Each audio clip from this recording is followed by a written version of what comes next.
Salut à tous et bienvenue pour cette 17e vidéo de la série de rentrée, vidéo au cours de laquelle nous allons parler de décomposition en éléments simples d'une fraction rationnelle et comment on peut utiliser cette décomposition pour faire des calculs, alors en particulier ici pour faire un calcul d'intégrale par exemple. Donc, comme d'habitude, sans perdre de temps, nous allons sur notre tableau pour voir ça. A tout de suite.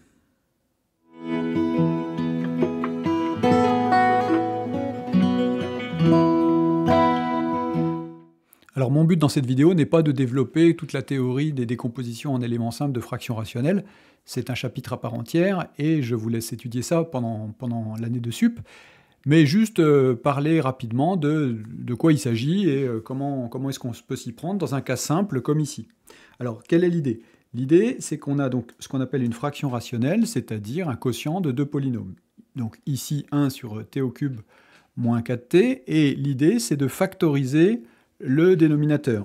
Alors ici, la factorisation du dénominateur ne pose pas tellement de problème, donc on a t au cube moins 4t qui est égal, donc on voit qu'on peut mettre t en facteur, donc ça nous fait t facteur de t au carré moins 4, et puis évidemment, on voit que t au carré moins 4 c'est une identité remarquable, c'est t au carré moins 2 au carré, et du coup, ça nous fait t facteur de t plus 2, facteur de t moins 2. Ici, on obtient donc une décomposition avec trois facteurs qui sont à la puissance 1. C'est le cas le plus simple. Quand on a ce genre de décomposition, on va pouvoir dire que phi de t peut s'écrire sous la forme une constante sur t plus une constante sur t plus 2 plus une autre constante sur t moins 2. Alors évidemment, ça sera une constante quand le dénominateur est à la puissance 1. Parfois, quand on factorise dans R, on obtient des polynômes de degré 2, et dans ce cas-là, ça ne sera pas une constante au numérateur, ça sera une forme ax plus b, ou ici at plus b, c'est-à-dire une fonction affine. D'une manière générale, le degré de ce qu'on va mettre au numérateur sera n-1 par rapport au degré de ce qu'on va mettre au dénominateur. Donc quand c'est degré 1 comme ici, ça sera constant, et quand c'est degré 2, ça sera une fonction affine. On ne va pas rentrer dans les détails ici, on va juste voir comment est-ce qu'on peut trouver ici les constantes A, B et C. Alors il y a différentes méthodes. Ici, on va utiliser une méthode qui peut être parfois compliquée quand les calculs sont compliqués, mais ici, ça ne va pas poser de gros problèmes. Ce qu'on va faire, c'est qu'on va mettre tout ça au même dénominateur. Alors, donc, notre dénominateur, ça va être justement t facteur de t plus 2, facteur de t moins 2. Alors, petit rappel, dans le formulaire maths essentiel, tout ce qui concerne les règles sur les fractions, c'est à la page 1 du formulaire, où j'ai réuni tout ça, des choses qui paraissent simples parce que ça vient du début du collège, mais dont on se sert encore maintenant, puisque ici, c'est ces règles-là qu'on applique. On va transformer des fractions, donc une fraction de la forme a sur b, en la multipliant en haut et en bas par la même quantité pour pouvoir justement la transformer en une fraction égale. Alors ici, ici on avait t, on se retrouve avec t facteur de t plus 2, facteur de t moins 2, ça veut dire qu'il faut multiplier par t plus 2, facteur de t moins 2. Donc on a a facteur de t plus 2, facteur de t moins 2. Et puis pour la fraction b, on voit qu'on a multiplié par t facteur de t moins 2, donc plus b, t facteur de t moins 2. Et puis plus c, et là, on voit qu'on a multiplié par t facteur de t plus 2, donc t facteur de t plus 2 au numérateur. Alors, on va rassembler les termes en t carré, t et constante. Alors, les termes en t carré, donc on va avoir t carré facteur de a pour le premier. Dans le deuxième, on va avoir plus bt carré, donc plus b. Et dans le troisième, plus ct carré, donc plus c. Ensuite, le terme en t. Dans le premier, on ne va pas en avoir, ça va nous donner plus 2t moins 2t, c'est une identité remarquable, t plus 2 facteur de t moins 2, donc ça va nous donner t carré moins 4, il n'y a pas de t ici. Ensuite, on va avoir bt fois moins 2, donc moins 2b facteur de t. Et puis, pour le troisième, ça va être plus 2c.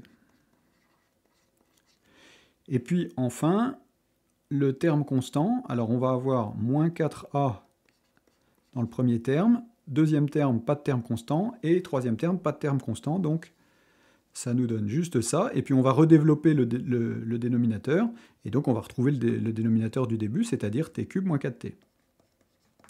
Très bien. Et maintenant, on va identifier le numérateur ici, qui est 1, avec notre numérateur qui est une fonction du second degré.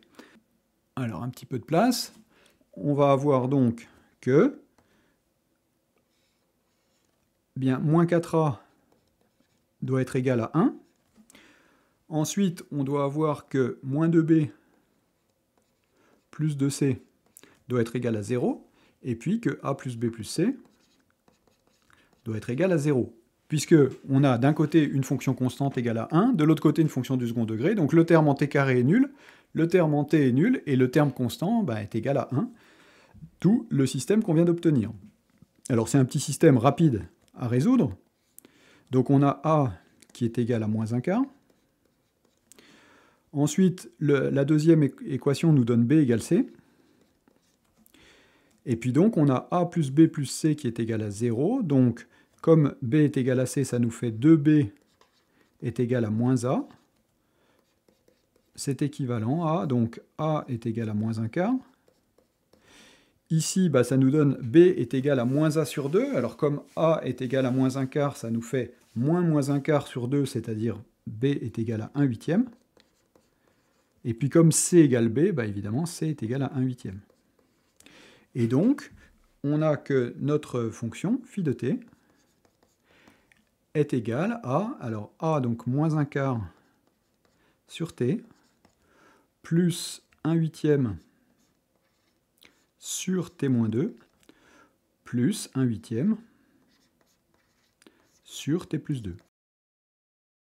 Et donc c'est ça qu'on appelle la décomposition en éléments simples de notre fraction rationnelle. Donc faire la décomposition en éléments simples, c'est ce qu'on vient de faire, et on va appliquer ça pour faire le calcul de cette intégrale. Alors je vais réécrire la décomposition. Alors on intègre sur l'intervalle 4,8. On remarque que sur l'intervalle 4,8, t, t-2 et t plus 2 sont positifs. Et du coup, il va être facile de primitiver ça. 1 sur t va se primitiver évidemment en ln de t, 1 sur t-2 va se primitiver en ln de t-2, et 1 sur t plus 2 va se primitiver en ln de t plus 2. A noter que d'habitude, la primitive, ça serait ln de valeur absolue de t, ln de valeur absolue de t-2, ln de valeur absolue de t plus 2. Mais comme ici, ce sont des expressions positives sur l'intervalle 4,8, qui est l'intervalle sur lequel on intègre, eh bien, pas de difficulté. Et donc, notre intégrale, alors je vais noter notre intégrale i pour éviter d'avoir à la réécrire. I est égal donc à, alors on primitive, donc ici on va avoir moins 1 quart ln de t, plus 1 huitième ln de t moins 2, et puis plus 1 huitième ln de t plus 2. Tout ça pris entre 4 et 8. Alors on va mettre 1 huitième en facteur. Du coup, le 1 huitième peut sortir du crochet si on le met en facteur. Alors ici, on va avoir ln de t-2 plus ln de t plus 2. On sait que ln de a plus ln de b, c'est ln de a fois b. Donc ça nous fait ln de t-2 facteur de t plus 2, c'est-à-dire de t carré moins 4. Et puis ici, ça nous ferait moins 2, puisqu'on a un quart, c'est 2 huitièmes, ln de t. Pris entre 4 et 8. Et puis on sait, alors je refais un peu de place, on sait que 2 ln de t, alors tout ça c'est les règles sur le logarithme évidemment qui se trouvent dans le formulaire math essentiel, donc ça nous fait 1 huitième. Alors ici on sait que 2 ln de t ça ferait ln de t au carré, et puis quand on fait une différence ln de a moins ln de b, ça serait ln de a sur b, et donc ça nous donne ln de t carré moins 4, t carré moins 4 sur t au carré, et donc tout ça pris entre 4 et 8. Bon, on a le 1 huitième en facteur, et puis on va calculer, donc ça nous donne ln de, alors 8 au carré, ça fait 64 moins 4, ça fait 60, sur 8 au carré, c'est-à-dire 64, et puis moins ln de 4 au carré, c'est-à-dire 16, 16 moins 4, 12, sur 4 au carré, c'est-à-dire 16. Égale, donc ça nous fait, alors c'est notre intégrale i, égale 1 huitième de... Alors, pareil, on va dire que le ln d'une différence, c'est le ln du quotient. Et quand on a un quotient de deux fractions, pareil, ben on multiplie la première fraction par l'inverse de la deuxième. Donc tout ça, c'est des règles de base du collège dont on se sert ici. Hein. Donc ça nous fait ln de donc 60 sur 64 divisé par 12 sur 16. Et on sait que ça nous fait donc 1/8 de ln de 60 fois 16 sur 64 fois 12. Alors pourquoi je fais ça? C'est pour éviter d'avoir à faire des calculs compliqués, pour pouvoir simplifier les choses avec des calculs élémentaires. Donc ça nous fait 1/8 de... Alors ln, on remarque que 60 c'est 5 fois 12, donc fois 16. Et on remarque que 64, bah c'est 4 fois 16, puisque 2 fois 16, 32, fois 2, 64. Donc 4 fois 16, fois 12. Et du coup, comme tout ça, c'est des produits et des quotients, eh bien on va pouvoir simplifier par 12, on va pouvoir simplifier par 16, et il va nous rester ln de 5 quarts. Et donc on a égal 1/8 ln de 5 quarts, ce qui vaut environ 0,028. Donc voilà pour notre résultat, que l'on obtient donc grâce à cette décomposition en éléments simples. Alors comme d'habitude, un petit œil sur ce que nous allons faire demain. Donc on voudra factoriser rapidement les 4 trinômes du second degré, et j'ajouterai sans calculer delta. Évidemment, on sait tous faire ça avec calcul de delta, etc. Mais l'idée, c'est, quand les trinômes sont simples, de trouver la factorisation très rapide sans avoir à faire des calculs. Donc voilà, vous pouvez réfléchir à ces 4 calculs pour demain. Et pour aujourd'hui, la vidéo est terminée. Donc c'était juste une petite introduction à cette notion de décomposition en éléments simples. Il y a toute une théorie avec des astuces que vous verrez plus tard, mais au moins savoir décomposer de manière simple des petites expressions comme ça peut servir en particulier pour des calculs d'intégrale ou des calculs de somme ou d'autres choses. Voilà, merci de m'avoir suivi jusque-là. Comme d'habitude, d'ici demain, eh bien, n'hésitez pas à chercher le petit exercice, et puis mettez-moi des pouces en l'air et abonnez-vous à la chaîne si ce n'est pas fait pour m'encourager, me motiver et m'aider à la développer. Merci à vous et à demain. Salut à tous!